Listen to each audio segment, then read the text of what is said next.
Can you grow new bone? You can, yes, you can actually. You can increase your T-score. It's a multifactorial.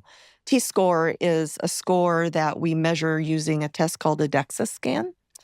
A DEXA scan will tell us not only our absolute bone density, but compare us to healthy people. And this DEXA scans are usually used for women or older men who have fallen and fractured. But a T-score tells us what our bone density is compared to a healthy 30-year-old, right? Assuming a 30-year-old has laid down optimal amounts of bone. And we can talk about how that's becoming not true. But so once we know our T-score, it tells us the health of our bones, just to give us a gauge of can we rebuild. So yes, all the things. We can lift weights, we can impact our bones, we can have proper nutrition.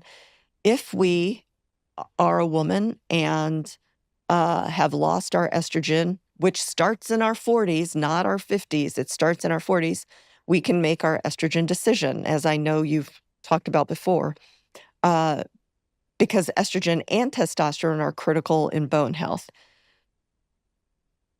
And then if you show up with a T-score that shows that you have frank osteoporosis, even 2 million men in the United States have osteoporosis. What's that? Osteoporosis is critical bone density weakness, meaning a T-score of minus 2.5. So this is how it goes. So remember in the tests in lower school where they would grade you on this bell curve? Mm-hmm. Straight up the middle is bone density at 30 in a healthy woman, for instance, 0. Any positive number for your T-score, your bone density is more than 0, perfect, you're all good.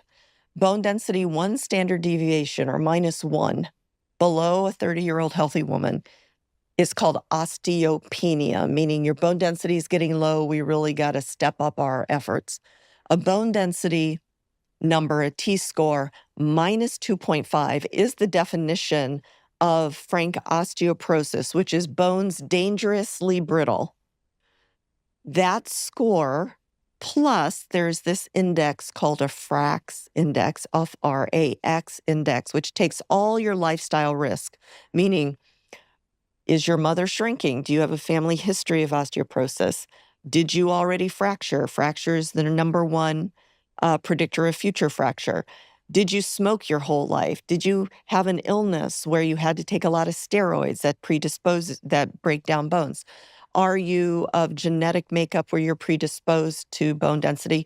The FRAX index takes all those and calculates your risk for having a fracture in the next 10 years.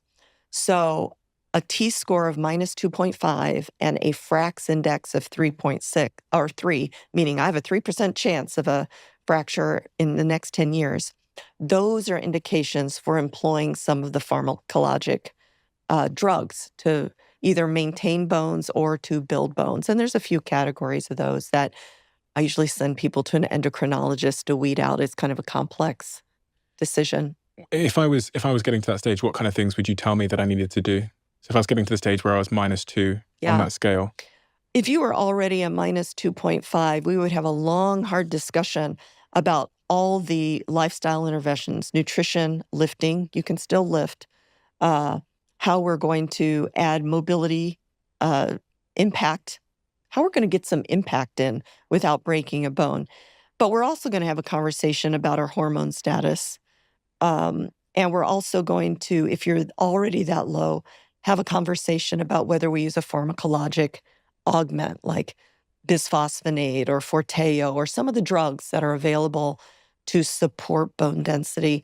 And each person, man or woman, has to have their individual risks assessed to know which road to go down. But what we cannot do is we cannot ignore it and hope that it goes away.